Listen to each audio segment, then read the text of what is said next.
लेकिन बच्चों का सोच हम बदल दिया, बच्चों का या छात्रों का सोच हमने बदला।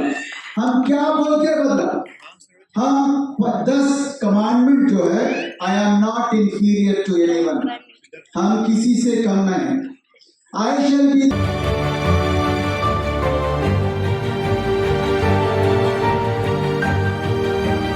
लीडर वेरेवर आई एम, कहीं भी रहूंगा मैं, कहीं भी रहूंगी मैं, नायक या नायकन बन के रहूंगी और मैं हमेशा ऊंची करूंगा। यही चीजों को 10 कमांडमेंट जो बताया गया आपको एबी प्रेजेंटेशन में, वही चीज हम ये हमेशा याद रखना, हम किसी से कम नहीं। 4000 साल से ये समाज, अपने समाज दबी हुए, इसीलिए इतने महापुरुष अपना जीवन त्याग किया, कुर्बान किया। ये लोग क्या क्या अपमान नहीं हुआ ये लोग के ऊपर, इतना जुर्म हुआ, फिर भी ये लोग खड़ा रहे। किस लिए? हमारे समाज के रूप बदलने के लिए खड़ा हो गए लोग। ये विचारों को हम हमेशा दिल में रखना चाहिए। देखिए, आप लोगों में से कई लोग कामयाब बनेंगे, जरूर कामयाब बनेंगे, क्योंकि ऐसे अच्छे अव्वल नंबर के ऑफिसर्स यहाँ आके आपका भाषण दिए। आप लोगों में से 90% लोग प्रभावित हो जाएंगे, आप ऑफिसर भी बन जाएंगे, लेकिन उससे समाज को कोई फायदा नहीं होगा। आप ये दिल में रखे चलिए। मैं इससे इधर आके अपने समाज को प्रभावित करने के लिए कोशिश तो करना चाहिए, वो होना चाहिए। अपने समाज में कई लोग ऑफिसर्स बन गए, राजनीति में भी बहुत सारे ऊपर पोजीशंस में गए, बिजनेस में भी कई ऊपर पोजीशन में गए, लेकिन वो लोग वापस आके मेरे समाज में कहां से आया, मैं कहां रहता था, मैं कहां जीता था, बिना शेड में जीता था, झोपड़ में जीता था या स्लम एरिया में जीता था, मेरे माँ बाप क्या काम करते थे, मेरे लिए इतना महापुरुष कौन कौन किस लिए कुर्बान किया। और बाबा साहब ने 4 बच्चों का मौत हो गए, फिर भी हमारे लिए संविधान लिख के चले गए बाबा साहब। अपने समाज में कई ऑफिसर बाबा साहब का तस्वीर ऑफिस में तो छोड़ो, कम से कम घर में भी रखने के लिए हिम्मत नहीं है। ये सही है, ये सही है। महात्मा ज्योतिराव फुले का तस्वीर घर में रखने के लिए डर जाते, माता सावित्रीबाई फुले का, माता रमाबाई का तस्वीर घर में रखने के लिए डर जाते लोग। तो इसीलिए मैं ये कह रहा हूँ, तो सिर्फ ऑफिसर बनने से हमारा समाज का रूप नहीं बदलती, लेकिन तब बदलेगा जब आपका दिल में ये महापुरुषों का विचारधारा रखे, वो विचारधारा का सारांश को बिल्कुल होगा। इसीलिए हमने स्वेरोस नेटवर्क स्टार्ट किया। मैंने सोचा मैं एक बड़ा पुलिस ऑफिसर हूँ, लेकिन मैं पुलिस ऑफिसर बन के सिर्फ मेरे समाज, मेरे खानदान और मेरे बीवी बच्चों के साथ अगर वो कुछ बड़ा किया, तो ये बाबा साहब ये नहीं सोचा। मार्च 18 तारीख आगरा में 1953 में बाबा साहब का आंखों में आंसू था। किसी लिए आंसू? क्योंकि मैं जिस समाज के लिए, वही समाज मेरे जो समाज है, वो समाज के बारे में सोचना शुरू किया। इसीलिए हमने स्वेरोस नेटवर्क स्टार्ट किया।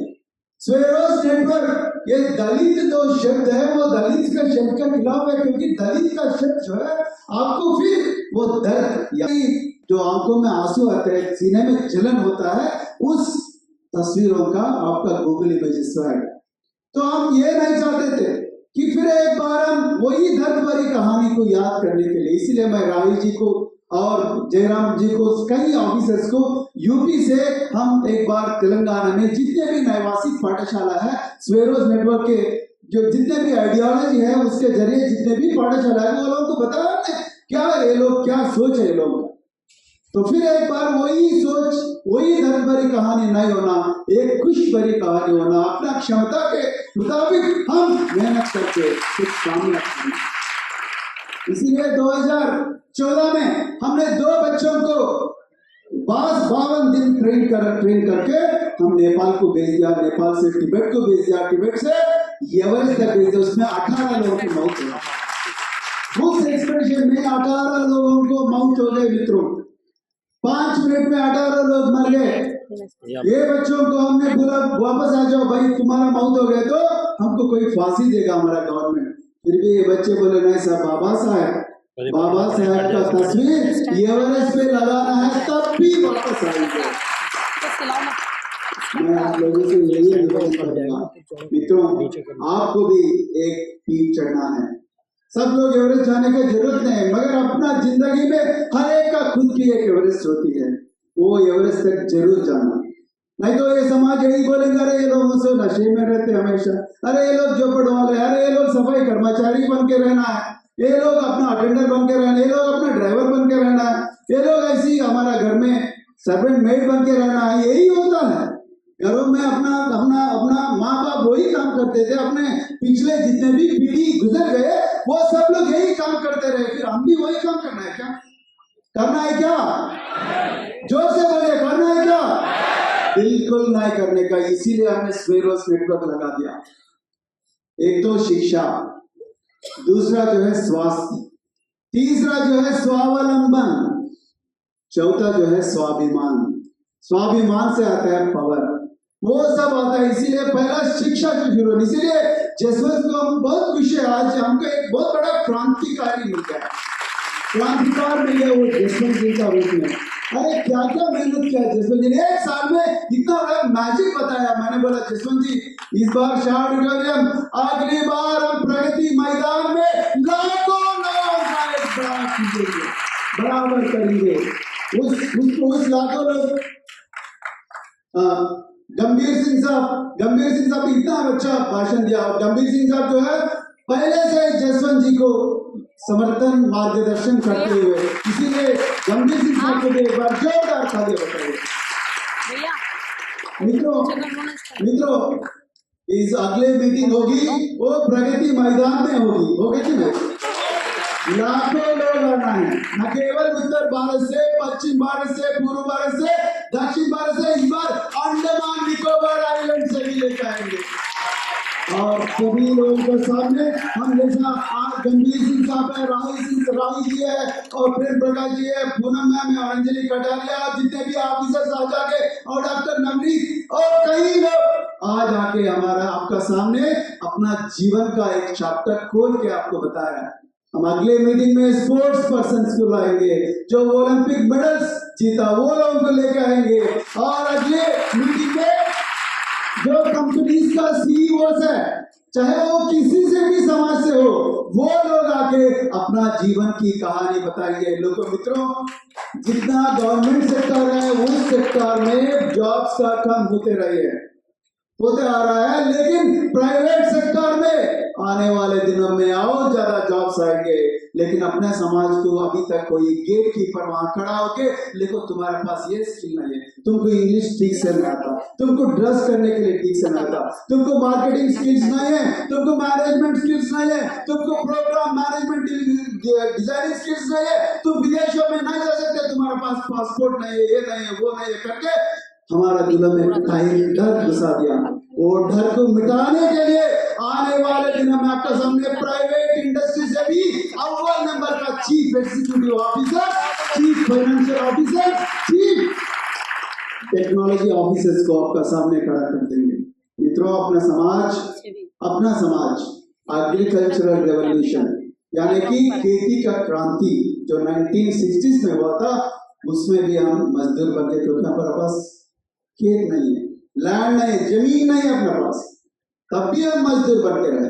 और उसके बाद आया इंडस्ट्रियल रेवोल्यूशन अपने देश में, वो इंडस्ट्रियल रेवोल्यूशन में भी हम फैक्ट्रीज में फिर मजदूर बन के रहे। और आया उसके बाद डिजिटल रेवोल्यूशन यानी कि सर्विसेज रेवोल्यूशन।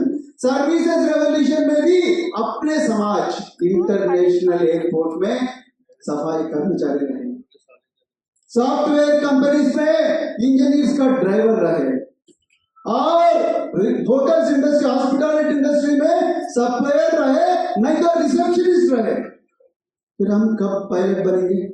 हवाई जहाज का कब पायलट बनेंगे?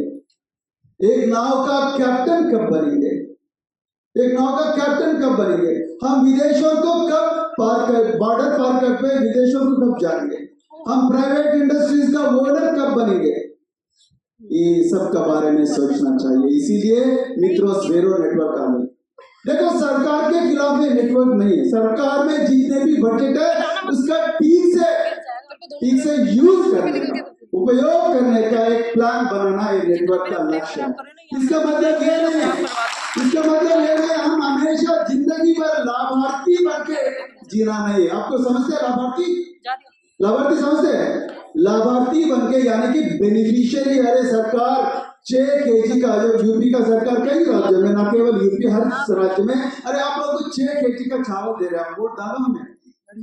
अरे आप लोग को फ्री रेशन दे रहे हैं, वोट डालो हमें। अरे आप लोग को 2000 पेंशन दे रहा है, वोट डालो हमें। अरे आप लोगों को झोपड़ है और झोपड़ को थोड़ा रिपेयर करेंगे, वोट डालो हमें। नहीं, ये सरकार से पैसे लेना, सरकार के पास जो पैसे है वो हमारा हक है, लेकिन वो पैसे जैसा राही जी ने बताया, वो पैसों को ठीक से यूज करना भी हमारा फर्ज है। इसके लिए अपने पास क्रांति होना चाहिए, रियलाइजेशन होना चाहिए, समाज के पास एक प्लान होना चाहिए।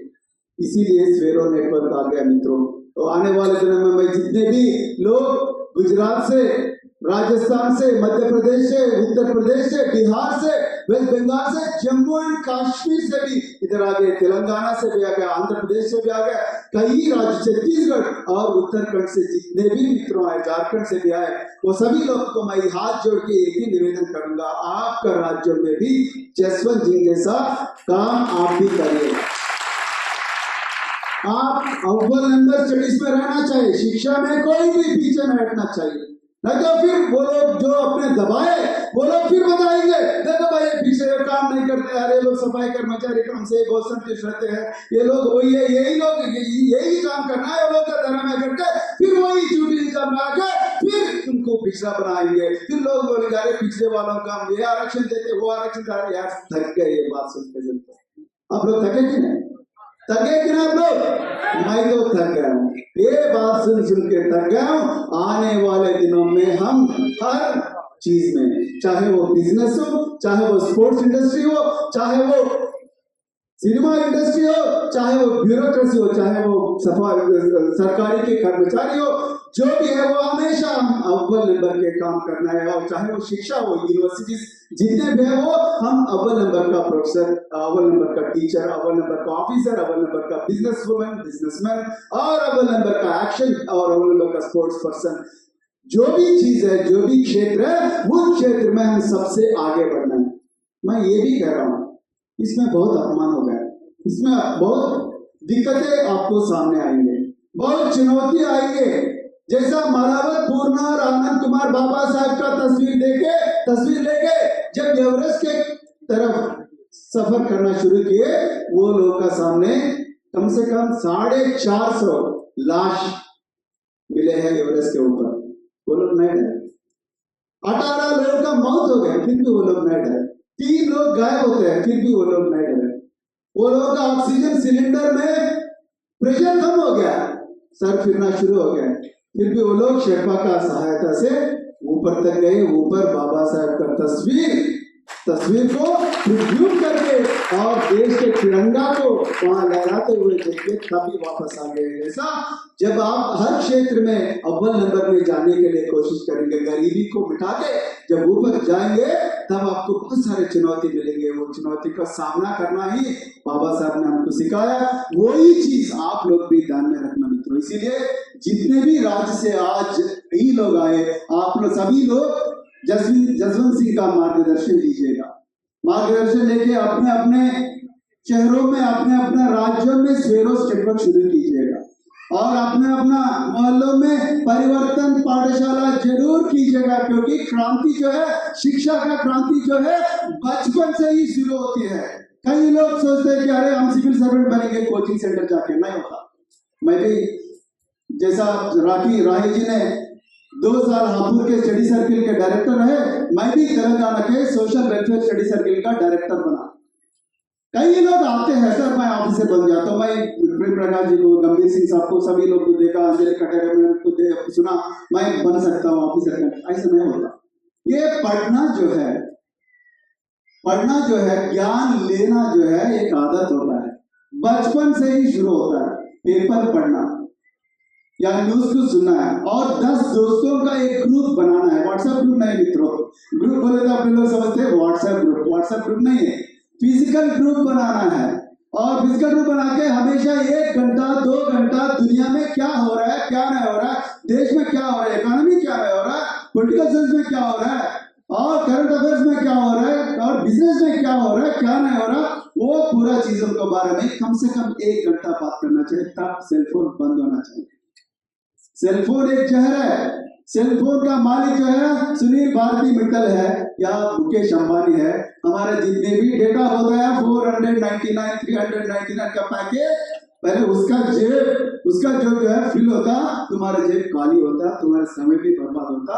इसीलिए हम हमेशा कंज्यूमर रहे। जो कपड़े हम पहन रहे वो कपड़े हम तैयार नहीं किया, जो वॉच हम पहन रहे वो वॉच हम तैयार नहीं किया, जो चप्पल हम पहन रहे वो चप्पल हम तैयार नहीं किया, जो खाना हम जो खा रहे वो खाना में हमारा है मजदूरी किया, लेकिन हम वही मजदूर रहे और हर पीढ़ी मजदूर रहे। इसीलिए मित्रों मेरे रिक्वेस्ट ये है आप लोगों को, जरूर कॉन्सेंट्रेट कीजिएगा, फोकस कीजिएगा और हमेशा मैं बार ये बात बोल रहा हूँ, बुरा मत मानिए, महापुरुषों का विचारों को दिल में रख लेना, ये बहुत इम्पोर्टेंट है।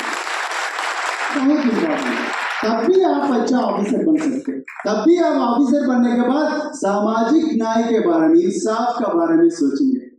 इसीलिए मैं बहुत समय कम है, आप लोग बहुत भूखे हैं आप लोग, सच बोलो यार। हमारे चैनल लाइक, शेयर, सब्सक्राइब देखना मत भूलिएगा। जय भीम, जय भारत, जय संविधान, नमो बुद्धाय। धन्यवाद। चैनल आर्थिक समस्या से गुजर रहा है। अगर आप बहुजन समाज में बाबा साहेब अम्बेडकर और तथागत बुद्ध की विचारधारा को अधिक से अधिक लोगों तक पहुंचाना चाहते हैं तो हमें आर्थिक सहयोग प्रदान करें, ताकि हम अपने चैनल के माध्यम से देश विदेश में समता, बंधुता, एकता और संवैधानिक अधिकारों को ज्यादा से ज्यादा लोगों तक पहुंचा सकें। आप अपनी सहायता राशि नीचे लिखे खाते में जमा करा सकते हैं। खाता धारक गौतम रत्ना, खाता संख्या 3169576865 IFSC कोड SBIN 0060336, बैंक भारतीय स्टेट बैंक। आप हमारे बैंक खाते का विवरण स्क्रीन पर भी देख सकते हैं। जय भीम, जय भीम। मैं गौतम रत्ना आपका बहुजन फिल्म प्रोडक्शन में स्वागत करता हूं और आप हमारे प्रोडक्शन हाउस के अंदर अपना कैरियर बना सकते हैं as a film director, as a producer and actor and actress and editor and cinematographer also. अगर आपको फिल्म से रिलेटेड कुछ भी प्रोजेक्ट आपको बनवाना है तो हमारे पास में पूरा सेटअप है, जिसमें फिल्म कैमरा है, शूटिंग लाइट्स है और एडिटिंग है। सारा A to Z एक ही जगह पर आपको हमारे यहाँ पर मिल जाएगा। तो दोस्तों आप हमें कांटेक्ट कर सकते हैं हमारे नंबर्स पर 9810085714 और 8510005714। हमारे वेबसाइट पे विजिट कर सकते हैं www.filmserviceindia.com और हमें मेल भी कर सकते हैं gautamfilmsproduction@gmail.com पर। धन्यवाद।